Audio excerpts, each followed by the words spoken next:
Hey guys and gals, welcome back to another ViniVid Productions. In this video, we're going to call it Major Changes number 12. We're going to go over the corner sub-road bed between Wickenburg and the Hassayampa River. I start to work on that. It will be the final piece of sub-road bed that needs to get secured, and then I can continue on the rest of the way. I'm going to show you scenery, and I'm going to do a how-to, or I should say a how I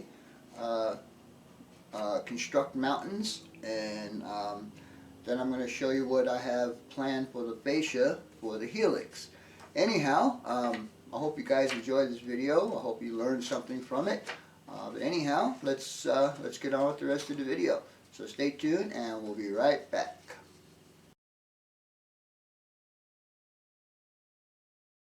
Alright guys, it's me again. I had a request from one of my subscribers, Joe T. As you guys know him as his YouTube channel is Rails and Ales. He has asked me to do a little shout out for this model railroad museum that is losing their property. Anyhow, the name of the place is Western Reserve Model Railroad Museum. Their building is closing down, or has closed down already, and they're looking to purchase a building for a permanent layout and with no problems with landlords or anything like that. And what they're looking for is donations. Anyhow, I told Joe I would do this for him, and I'm sorry, Joe, it's taken so long to get it out there. But I said I'd do it for you, and I am doing it for you. So anyhow, I will put a link to the website, and you guys can check it out, and if you feel like giving them a little bit of money to keep this hobby going, I'm sure it would be appreciated by these guys. Anyhow, now we get on with the rest of the video, so stay tuned and we'll be right back.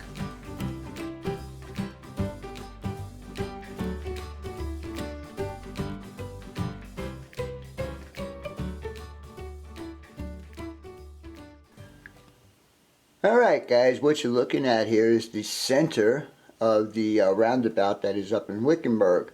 And at the center of that is the stand for the monument that needs to go there. Thanks to Diana's persistence, she found what's supposed to be there. Now the monument is supposed to be a bucking bronco, and so let me show you what she finally found for us. I don't know if you guys are going to be able to see that. I'll try and bring it in a little closer. Hopefully it'll stop moving. Maybe I should stop moving. Anyhow, there it is, a bucking bronco. And that will get mounted on the monument right there. Anyhow, we're going to continue this video. I'm going to show you where I'm at with the upper level and Wickenburg area, and I'm also going to show you excuse me, how I'm going to dress up the Helix, and then I'm also going to do a how-to on how I do my scenery. So let's move on over, and this is the area I'm working on. This is where the Hykaway bridge goes under. I mean, yeah, the highway goes under the railroad bridge. As you can see, starting to get it leveled out. This side here needs to come up just a bit more, and then I'll be able to build everything else up and finally get some scenery in this area and the scenery over here. So stay tuned, and I'm going to show you how I do all of that. Well, not show you how I do this. This is going to be work in progress. But anyhow, stay tuned, and I'll show you what we're doing on the Helix. Be right back. Alright guys, you're looking at what I'm going to be doing to dress up my Helix a bit. Right here you can see there's hardboard that's been cut to a 1-inch height, and I put that directly even with the bottom of this board here, and what will eventually happen is there'll be a small little bit of a scenery in here to get it trained like it's going to be going through a cut. On the back side I'm going to be putting something that's just a slightly taller. I think it's going to be 2 inches. So basically what I'm looking for is when it goes around this big old S-curve right here, I want it to be going through a cut.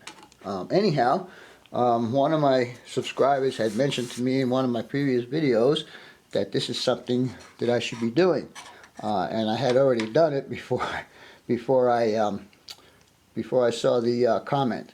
Also, these 1-inch strips here will be filled in here on each layer. I'll do that all the way around. I really don't want to hide the trains going up the Helix, but at the same time I don't want to look at this ugly plywood. So anyhow, that's for that part. Now,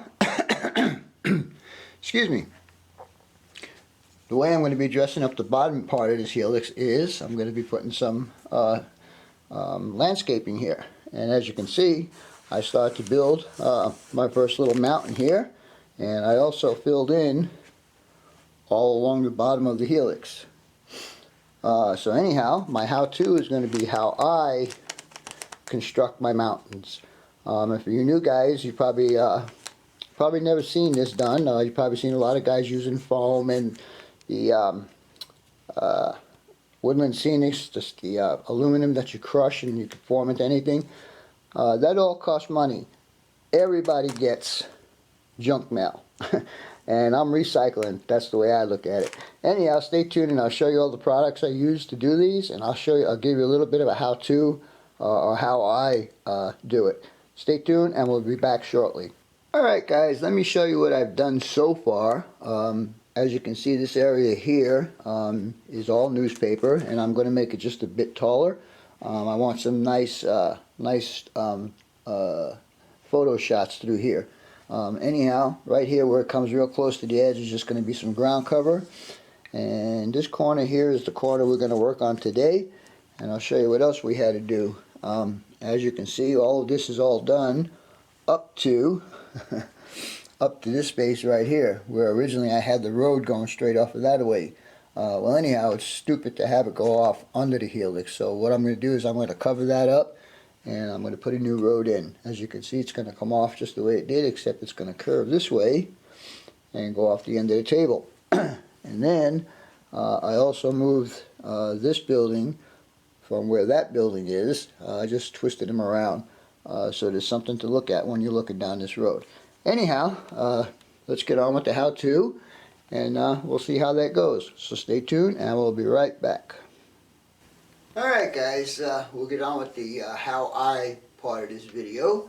I'll show you the materials I'll be using, and I'll show you how to start doing this, and then I'll do some fast forward on it to show you how this mountain that I'm standing right behind here will get done. What I'm going to be using: masking tape, lots of it. I buy these at Walmart. They're 99 cents a roll. It's not the best masking tape in the world, but it works for what I am doing. All I'm doing right now is holding all the newspaper together with the masking tape. Now, this stuff right here, I know we all get junk mail, advertisements and grocery stores and stuff like that. This is my main material for my mountains. Then, to cover it all up, I'm going to be using the Scenics, Woodland Scenics plastic cloth. When I do these, I usually cut them in 2-inch strips. I find it easier to work with 2-inch strips than a 6-inch strip. That's my personal preference. You guys can do whatever you want. This it's a pretty good way to do it, and I know a lot of you new modelers out there have seen people using the foam and all different types of stuff to make their scenery. This is my way of doing it. It's very economical, so let's get on with the rest of the video. So stay tuned and I'll get a little closer and I'll show you what I'm doing. Stay tuned and be right back. Alright guys, the way I do this is I start off with having a bunch of strips of masking tape already cut, because you're going to be using 2 hands to construct the mountain. So anyhow, let's get down here to the table, and we'll take a piece of the newspaper, and basically I just crinkle it up. Once you get it crinkled, you can always form this the way you want it, and just crinkle it up. And we're going to do it on this corner here. And like I said, it's always best to have some of your tape already done for you. Try and get it here. Now, like I said, this is not the best tape in the world. but it does work for what we're doing. Now we're doing this corner here, and then from there we'll build it up. As you can see, the tape even has problems sticking to paper. But like I said, it's good for what we're using it for. Anyhow, I'm going to do this one in slow-mo, in regular speed, and I'm going to speed up the rest of them. I don't think you guys need to see how many times I crinkle up paper, but basically that's all it is. And as you can see, I'm using up quite a bit of tape here, just to hold everything in place. Once the plaster is on it and the plaster dries, it'll be just fine. Anyhow, so far that's what we got. So I'll bring you back when I start crinkling up more papers, and like I said, I will do that in fast forward time-lapse video. Stay tuned and we'll be right back.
Alright guys, you get the general idea of how I'm doing this. What I'm going to do is I'm going to go ahead and fill the rest of this. I'm going to complete it out this way a little bit and complete it out this way a little bit here. And then I'll bring it back and show you what that's all going to look like. And I'll also do in the back where the new road's going to be. So anyhow, let me get going on this and I'll bring you back here in a little bit. Stay tuned and we'll be back in a little bit. Bye.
Guys, as you can see, I've got the first hill or mountain, whatever you want to call it, done. And also I have the inside done here. You're going to wait a little bit longer and then I'm going to go ahead and go on to that side there. And also this little bump in the road right here. Anyhow, stay tuned and I'll bring you back when I'm ready to stop painting this. Be right back. Alright guys, we're back out here at the layout and I'll show you what I've accomplished so far. As you can see, I have all the plaster work done so far in this area. Again on this side here, I just wanted to cover up all these corners. It just I just got tired of seeing plywood. Anyhow, it'll end right here, and then when I get around to this side, there'll be more on this side. And actually, I'm also starting up there on the top, as you can see. Trying to cover up some of the bare lumber that I see, so I'll be continuing on that also. Anyhow, the next step for this part is I'm going to go ahead and paint this up now, because it's pretty hard, and then I'll leave it go at that. Anyhow, I'll be back after this is all painted up and show you what it looks like. So stay tuned and we'll be right back. Alright guys, I'm going to give you an overview of what's been done so far on my layout. As you can see right here is the new road that I'm installing. It's been in prime right now and it'll get painted here shortly. I'm also going to put my little 7-Eleven there. And this poor guy, he's been all over the layout. I don't know exactly where he's going to go, but he might go there. Anyhow, let's continue on down here. As you can see, I've got it all painted up. All in here has been painted. All this has been painted. Got my mountain here. It's been painted. And all the way around to this side has all been painted. Now, I'll show you what my intentions are for the rest of the Helix. Alright, as I showed you the other day, I had already installed these. And now I have installed these also. And I have done it on the second row. And I need to do the next 3 rows in order to finish it. I want to thank my buddy George again for using his table saw to cut these out. He did a great job on it. He made them exactly 1 inch as I requested. And as you can see, it goes all the way around. And now I'll show you what the top part of this is going to look like. Alright, as you can see, I have my inner fascia up in here. And just to give you guys an idea what it's going to look like, this is going to be the scenery that's going to go in here. And that'll go all the way around to this side here. And when it gets to that corner right there, I'm going to blend this into here and continue the scenery. And I'm going to do the same in the back. I'm going to come up a bit there and then come back down and meet it all here. So it has a nice cut that it goes through when it goes around this S-curve. Alright guys, what you're looking at here is a bag of sand that I picked up on one of my recent rail fanning trips. I thought it would be something good to use on my layout, and I'll show you what I did with this sand. This bag right here, it's still got about maybe 3 or 4 pounds of sand left in it. So let me get over to the little workbench that I got and I'll show you what I've done so far. So stay tuned and let me move this camera around and we can see what's going on. Alright, so there is the sand. On this side, it's coarse enough to be ballast, and on this side it's fine enough to be ground cover. What I did was I separated these by using a pantyhose, and I just sifted it through. And this is just a money-saving tip for me because you guys know that I'm on a budget. Anyhow, let me show you what I've gotten out of that bag so far. We'll go over here, and as you can see, this here is almost 1 complete jar, and this one here is the start of another jar. And this is the fine stuff that I separated. So I have 1 for ballast and 1 for ground cover. Anyhow, I just thought I'd share this little money-saving tip with you. You know, a bag of ballast or a jar of ballast costs $8 or $9, but if you get it free, free is good. Anyhow, stay tuned and I'll bring you out to the layout and show you the rest of what's going on out there. So stay tuned and we'll be back shortly. Alright guys, what you're looking at here is what I am doing to dress up the front of the fascia. As you can see, I've added my fascia strips here. These are, like I said previously, they're 1 inch in height. As you can see, I've got it all done here, and my objective here was I wanted to see the train from the outside. This kind of finishes off the edge of the plywood, and so far it's looking okay. Sorry for that shadow, but anyhow, as you can see, I've got it pretty much done all the way around, except for right here. I still need to cut out a couple more pieces to finish these three and the next three over, but anyhow, still a work in progress. And let me show you what I've done for the scenery so far. Alright, as I told you guys, I was going to complete this up. I did raise it up a little bit over there, and I continued it into the S-curve here, and I did the same on this side. And we got it going around. That's my test vehicle to make sure nothing hits. But as you can see, it's pretty much all the way around. So the next step on this is going to be putting the plaster on it and then giving it a paint job. Anyhow, let me show you what that ballast that I just showed you guys looks like on the track. And I think you guys can see that, but it seems to work very well. It falls between the tires really nice. So anyhow, that was just a money-saving tip for you guys. I would suggest if you got dirt that you can use in your area, go ahead and use it. But anyhow, let's get on to the rest of the video. Alright guys, now that you've seen what I'm going to do to dress up the outside of the Helix, I'm going to show you what I'm going to do to the inside of the Helix. It is my intention to be adding a material back here so I don't see all the ugliness of the plywood on the inside of the layout. And what I'm probably going to do is get a blue piece of material, so when you look through here and the train's going by, you'll actually see what appears to be a sky. Anyhow, I just thought I'd bring that up on what I was going to be doing with this here. This is just a piece of material. Actually, it's a curtain, just to give you guys an idea of what's going to be going on. Anyhow, we'll be back with the rest of the video shortly.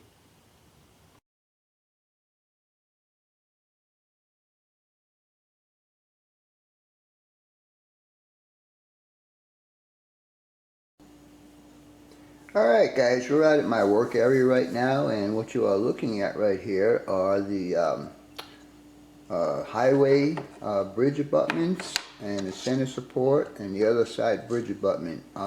Basically what I did was just take some of that for sale signs and use that as the sub frame, and then I put the stack stone on top of it. I applied the decals because I'm not good like some of you guys are doing my own graffiti, but I applied these decals using Microsol and Microset. I did a little bit of weathering on there. I think you can see it. I used this powder weathering stuff. I don't remember where I bought that. I got that about 4 years ago. If you remember in one of my previous videos, I mentioned that I don't do very much weathering. Anyhow, since most of the scenery is going to be brown, I decided to make these a grayish color. And what I used was this gloss dark gray, and I diluted it with 1 part paint, 6 parts water. And that's the result I got. As you can see, there is some weathering on there, enough for me, and this one also. Anyhow, these still need to get dull coated, and then I'll bring it out to the layout and I'll show you what they look like when they're in place, and I'll also show you what else is going on the layout. So stay tuned and we'll be back shortly. Alright guys, I showed you just a few minutes ago how I made these bridge abutments and supports. Well, now I have added my scenery to blend it all in on this side. And then it comes up on this side, and it'll come down for the roundabout, and then when I get to it, this side here will also have scenery. In the back there, I don't know exactly what I'm going to be doing.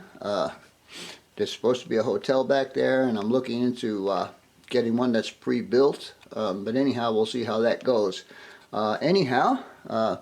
This is where I am right now. Hope you guys enjoyed this video.